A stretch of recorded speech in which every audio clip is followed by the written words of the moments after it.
اور اس کے بعد قرض لے لے کر، اور اس کے باوجود ہمارے ہندو پاکستان میں بلا مبالغہ کروڑوں بچیاں شادی کی عمر سے ایکسیڈ کر رہی ہیں، صرف اس وجہ سے کہ جو مطلوبہ جہیز ہے وہ مہیا نہیں ہو پا رہا۔ صحیح بات۔ تو یہ جو ہے اس وجہ سے ہمیں اس بات کو، مضمون کو ذرا تفصیل سے سمجھنے کی ضرورت ہے کہ یہ جہیز، اس کا ہمارے دین میں کیا حقیقت ہے، اور یہ جہیز کی رسم جو ہے یہ آئی کہاں سے ہے، یہ تصور اس کا کیا ہے؟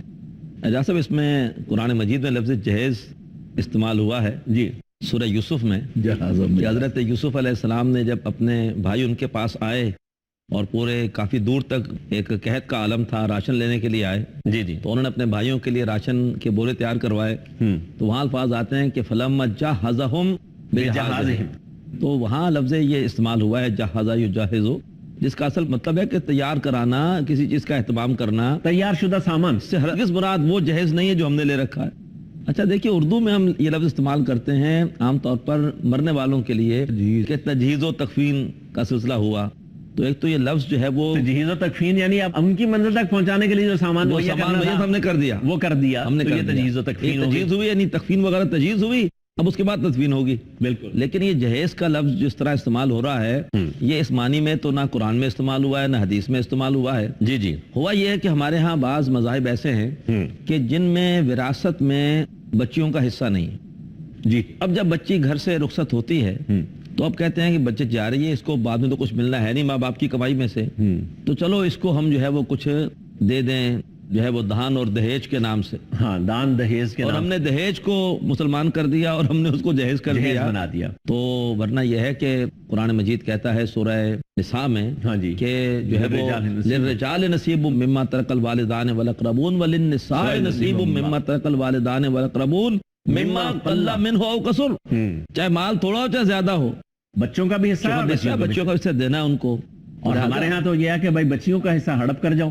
جی ہاں، اور اس حوالے سے یہ صرف ایسے مذاہب کی بات ہی نہیں ہے جو اس کو وراثت کو نہیں، ہمارے ہاں جو جاگیردارانہ نظام ہے اس کے تحت بھی ایک سوچ یہ ہے کہ بھئی یہ جو ساری ہماری جائیداد ہے، اگر یہ اس طریقے سے کہ ہم نے لڑکوں کے پاس رہی تو گھر میں رہی، ہاں جی، بچیوں کو اگر دی تو اس کا مطلب ہے دوسری فیملی میں چلی گئی، صحیح، تو اس کا مطلب ہے کہ یہ تو ہمارے ہاتھ سے جو ہے نکل جائے گی۔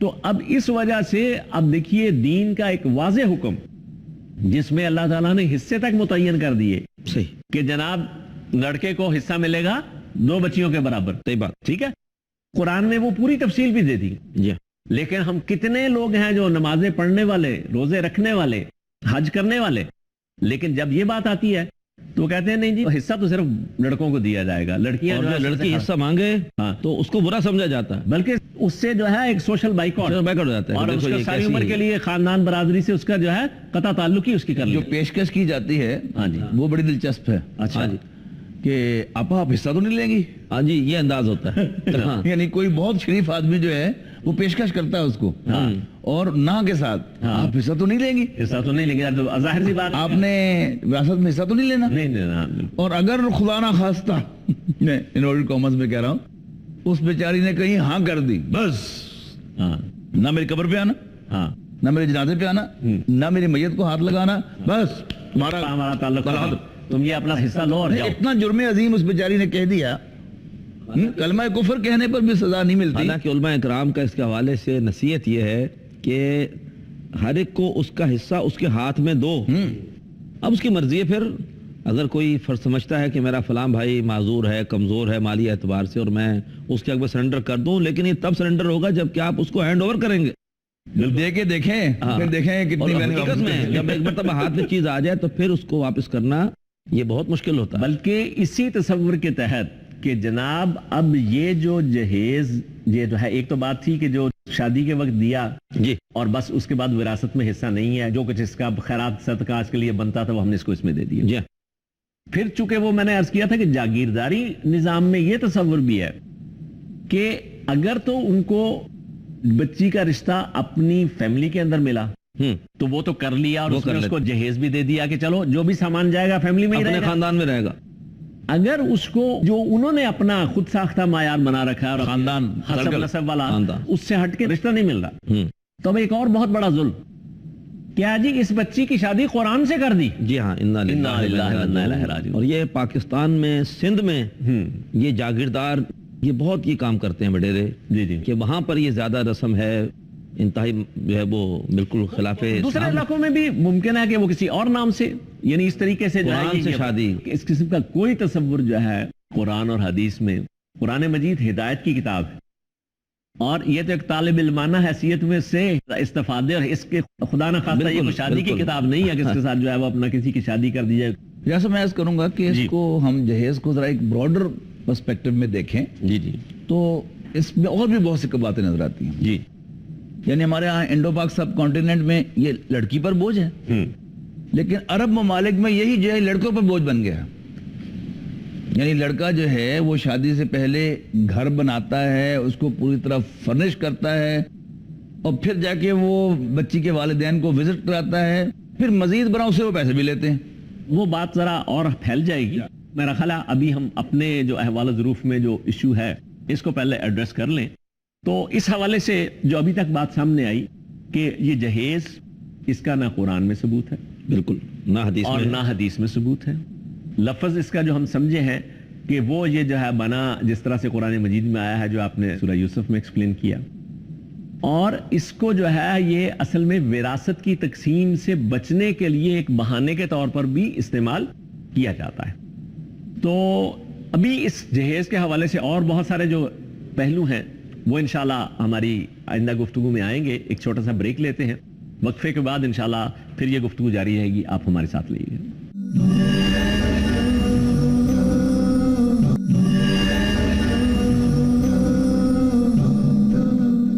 السلام علیکم ورحمۃ اللہ وبرکاتہ۔ ناظرین کرام، پروگرام میں دوبارہ خوش آمدید۔ آپ کے سامنے ابھی جو گفتگو چل رہی تھی اس میں ہم نے جہیز پر بحث کا آغاز کیا تھا، اور جہیز کے حوالے سے یہ بنیادی بات سمجھ میں آئی کہ جہیز کے لفظی معنی ہوتے ہیں تیار شدہ سامان، اور یہ تیار شدہ سامان جو ہے وہ خاص شادی کے لیے مخصوص نہیں ہے، بلکہ جیسے ہم نے سمجھا کہ تجہیز و تکفین، تو یہ تو مردے کو بھی جو ہے وہ اس کی منزل تک پہنچانے کے لیے جو سامان ناگزیر ہے وہ فراہم کرنا بھی اس میں شامل ہے۔ اور اس حوالے سے اب ہم بات کو آگے بڑھاتے ہیں کہ جہاں یہ اصطلاح کے حوالے سے ہم نے سمجھ لیا کہ ایک تیار شدہ سامان ہے، اور یہ رسم اس تناظر میں جس طرح سے ہمارے ہاں ہے، یہ ہمارے ہندو پاکستان اور یہاں کے جو بھی لوگ دوسرے ممالک میں جا کر آباد ہو چکے ہیں ان کے علاوہ عرب ممالک میں ایک مختلف طریقے سے ہے۔ اس بحث میں ابھی ہم نہیں جاتے ہیں، چونکہ ہمارا جو بھی حلقہ ناظرین ہے وہ زیادہ تر اردو سپیکنگ ہے، تو اس کے اعتبار سے اگلی بات اس میں یہ آتی ہے کہ جناب کیا جو بچی کا والد ہے یا اس کا سرپرست ہے، کیا اس کی ذمہ داری ہے؟ نیا گھر آباد ہو رہا ہے، اس میں سارا ساز و سامان اس گھر کا فراہم کرنا، یعنی لٹرلی سوئی سے لے کر اور وہاں پر جو ہے واشنگ مشین بھی، فریج بھی، اور ایئر کنڈیشنر بھی، اور گاڑی بھی، اور پورا جو ہے کچن کا سامان بھی، یہ سارے لوازمات فراہم کرنا، کیا قرآن اور حدیث کی روشنی میں کیا یہ بچی کے والد کی یا اس کے سرپرست کی ذمہ داری ہے؟ اجاز صاحب، اصل میں ایک بات سمیع صاحب کہا کرتے ہیں کہ ہم اپنی بعض غلط باتوں کے لیے بھی کوئی نہ کوئی دلیل لانے کی کوشش کرتے ہیں قرآن و حدیث سے، بجائے قرآن و حدیث کے پیچھے چلنے کے ہم انہیں وہ اپنے پیچھے چلانا چاہتے ہیں۔ تو عام طور پر جہیز کے حوالے سے ایک دلیل دی جاتی ہے کہ نبی اکرم صلی اللہ علیہ وسلم نے حضرت فاطمہ الزہرا رضی اللہ تعالی عنہ کو جہیز دیا تھا، اور اس میں کھجور کا بستر بھی تھا، اور مشکیزہ بھی تھا، اور چکی بھی تھی، اور ساری ضرورت زندگی دی تھیں۔ لیکن یہ ایک بہت بڑی لا علمی اور مغالطہ ہے۔ مولانا منظور نعمانی صاحب نے بہت خدمت کی ہے حدیث کی، ان کی کتابیں ہیں معارف الحدیث کے نام سے، جی اور جلد ہفتوں میں انہوں نے معاشرت کے حوالے سے احادیث کو جمع کیا ہے۔ تو وہاں وہ لکھتے ہیں کہ یہ بہت بڑا مغالطہ ہے۔ جب حضرت علی رضی اللہ تعالیٰ عنہ نے پیغام دیا کہ جی میں نکاح کرنا چاہتا ہوں، تو آپ نے ان کا یہ پیغام قبول فرمایا اور ان سے پوچھا کہ بھائی تمہارے پاس کچھ ہے بھی کہ تم شادی کے اپنے اخراجات پورے کر سکو؟ تو انہوں نے کہا کہ میرے پاس ایک زرہ ہے۔ وہ زرہ حضرت عثمان غنی نے خریدی، اور اس سے جو پیسے آئے تو گویا لڑکے کے پیسے سے اللہ کے رسول صلی اللہ علیہ وسلم نے حضرت فاطمہ کا مہر بھی طے کیا، اسی میں سے دیا، اور اس لڑکے کے پیسے سے آپ نے وہ ضروریات زندگی ساری خرید کر دی. بلکہ روایات میں تو یہاں تک آتا ہے کہ آپ صلی اللہ علیہ وسلم نے ان پیسوں میں سے کچھ پیسے اندر بھجوائے کہ حضرت فاطمہ رضی اللہ تعالیٰ عنہا کی تیاری کے لیے لباس بلا بھی شبہ، اس سے جو ہے بلا وہ شبہ، خریدا جائے اسی سے لیا جائے. اور باقی جو ہے وہ ساری چیزیں. یعنی آپ اندازہ کیجئے محمد الرسول اللہ صلی اللہ علیہ وسلم والد محترم ہیں. جی ہاں، ہمارے تصور کے مطابق چلے لڑکے کے نہ صحیح لڑکی کی تیاری اور اس کے لیے تو سارا خرچہ جو ہے اپنے وہ والد نے اٹھانا ہے. جی لیکن یہاں معاملہ یہ ہے کہ اس کے لیے بھی پیسے حضرت علی رضی اللہ کی زرع کی فروخت سے جو حاصل ہوئے اسی سے کیا وہ گیا. بھجوائے جا رہے ہیں. اور ایک بڑا ایک اہم نقطہ بھی ہے اس میں، اللہ کے رسول صلی اللہ علیہ وسلم کی بیٹیاں 3 اور بھی تھیں. حضرت زینب تھی رضی اللہ تعالیٰ، حضرت رقیہ تھیں رضی اللہ تعالیٰ، حضرت ام کلثوم تھیں. اگر کوئی جہیز دینا واقعی آپ کی سنت ہوتا جی جی تو اللہ کے رسول اپنی بیٹیوں میں تفریق نہ کرتے، ہر بیٹی کو جہیز دیتے. اچھا وہاں پر کیا ہے کہ حضرت عثمان غنی سے نکاح ہوا ہے 2 بیٹیوں کا، کہ جہاں پر کوئی ضرورت ہی نہیں تھی کچھ پوچھنے کی. وہ ماشاءاللہ صاحب حیثیت تھے، مالدار تھے اور خود کفیل تھے. جی ہاں. یعنی حضرت علی تو ڈیپینڈنٹ تھے. جی ہاں. نبی کریم صلی اللہ علیہ وسلم نے ان کے لیے یہ جو سامان ان کے پیسے سے ارینج کیا وہ اس وجہ سے کیا کہ حضرت علی رضی اللہ تعالیٰ ہو آپ صلی اللہ علیہ وسلم کے پاس ایک ڈیپینڈنٹ کی حیثیت ہے. تو آپ نے ایک سرپرست کی حیثیت سے- حضور صلی اللہ علیہ وسلم سرپرست بھی کی تھے آپ بڑے کے، بھائی بالکل. اور سرپرست کی حیثیت تھی حضور صلی اللہ علیہ وسلم کی. آپ کہہ حضرت علی سکتے رضی ہیں کہ اللہ ایک تعالیٰ مطلب عنہ. مانوی اعتبار سے گویا ان کے بھی والد والد ہوئے ہوئے تھے. تھے. مانوی اعتبار سے انہوں نے ان کی پرورش کی تھی، اور بالکل اس میں کوئی شک نہیں ہے. نہیں، لیکن بات اصل میں جو آپ نے بہت اچھا کیا کہ یہ کہ جہیز فاطمی کا کیا تصور ہے جی اس کو تو واضح کیا.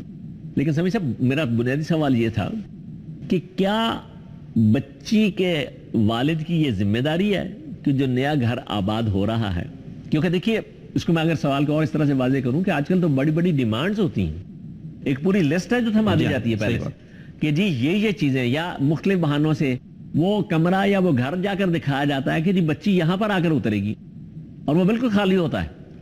مراد کہ اب اس کو فرنش کرنا یہ جو ہے گویا کہ بچی کے والدین کی اور اس کے یا ان کے سرپرستوں کی ذمہ داری ہے. تو اس حوالے سے قرآن مجید کیا کہتا ہے کہ یہ خرچے سارے کس کی ذمہ داری ہے؟ یا سب اصل میں تو گھر آباد ہو رہا. ہم 2 الفاظ استعمال کرتے ہیں، شادی، جی خانہ آباد. آبادی. ہاں شادی تو دونوں کی ہو رہی ہوتی ہے، ہاں مرد کی بھی، عورت کی، بچے کی بھی، بچی کی بھی. جی جی لیکن خانہ آبادی جو ہے وہ ادھر ہو رہی ہوتی ہے لڑکے والے کے ہاں. ٹھیک. ادھر خانہ آبادی نہیں ہو رہی ہوتی، بلکہ یہاں سے تو افراد کم ہو رہا ہے. ہاں ایک فرد جو ہے وہ تفریق ہو کر مائنس ہو کر ادھر جا رہا ہے. ادھر جا رہا ہے. وہاں خانہ آبادی ہے، اس گھر کو سجانا، فرنش کرنا، جی. اس کی ضروریات کو فراہم کرنا آج بھی، اور جب تک یہ شادی چلے گی یہ اصل میں لڑکے ہی کی ذمہ داری ہے. لڑکے کی ذمہ داری ہے. لڑکے کے سرپرست کے طور پر والدین اگر اس کو ذمہ داری کو قبول کرتے ہیں تو فبیہا، لیکن ذمہ داری اس کی ہے.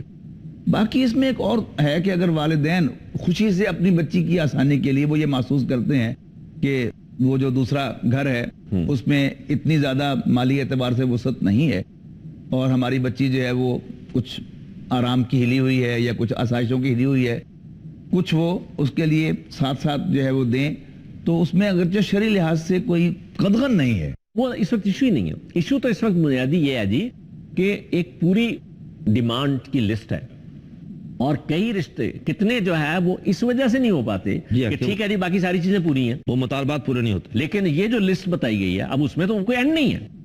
بھائی اگر یہ والا ہے کہ دیکھا کہ لڑکے کے پاس اس وقت جو ہے سواری نہیں ہے تو ہو سکتا ہے وہ موٹر سائیکل کی فرمائش ہو جائے.